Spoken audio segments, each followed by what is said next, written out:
We tried to de-escalate. Messages were sent. We told Hamas to stop this rocket fire, but they continued. And now we are acting. The Israeli Defense Forces are acting to bring about a situation where the people of Israel no longer have to live in fear.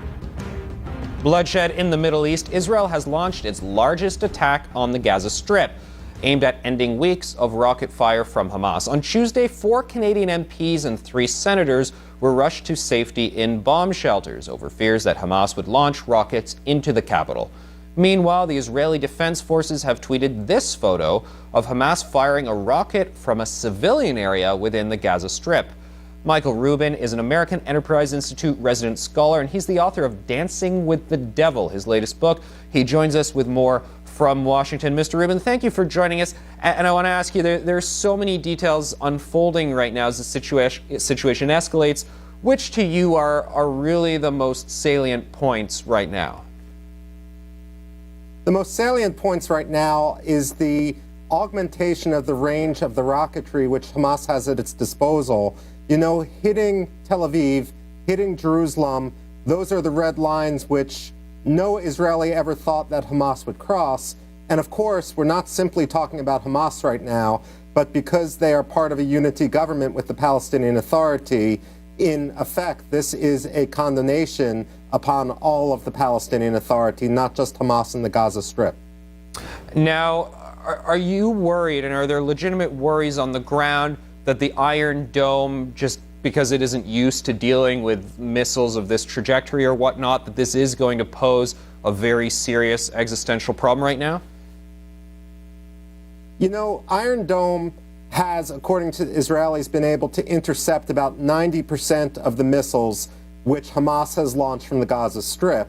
What I'm more concerned about is if Israel is forced to actually enter the Gaza Strip with ground forces, about how this will end. It almost seems like Hamas has made a calculation that they want to win by losing, and they want to be able to incite their supporters, not only in Iran, but also in Jordan, elsewhere where the Muslim Brotherhood dominates, for example, in Qatar and Turkey as well, in order to try to extract diplomatically what they haven't been able to through military means. And unfortunately, no one knows where Western governments, and especially the United States, would fall on this issue. Well, where do you think that Western governments should fall on this issue? I mean, clearly the state departments around the world are watching this very carefully and deciding how they feel about every different step. And right now the United States has said we support Israel's right to defend itself. What will happen if, for instance, ground forces go in? How will the U.S. assess the situation?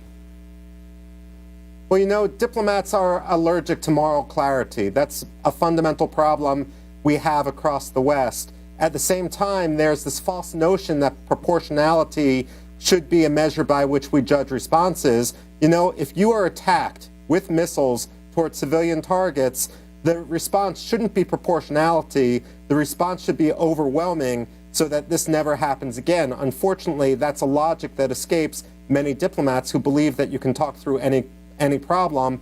And what really infects the United States and Western Europe is this idea that Hamas and groups like it act because of grievance rather than ideology. The idea of grievance is if you can address the grievance, if you can force concessions, then the motive for terrorism goes away. But if you just read the Hamas charter, it's genocidal in its intent.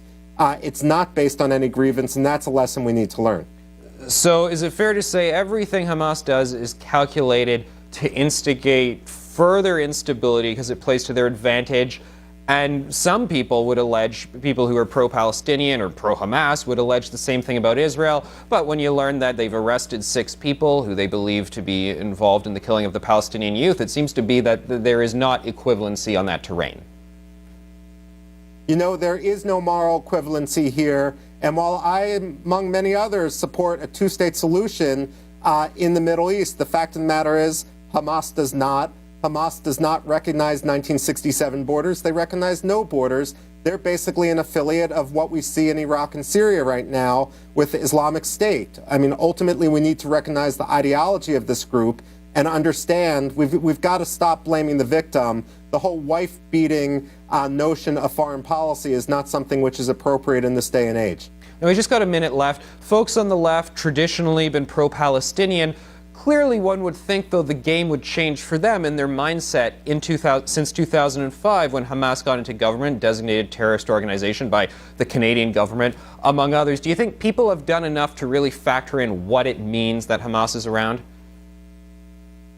You know, I don't think people fully recognize this, and ultimately this is a real puzzling phenomena among the West about how they could embrace a group which doesn't embrace religious tolerance, which is misogynistic in every sense of the word, which executes gays, which executes anyone who seeks to have a peaceful, tolerant solution.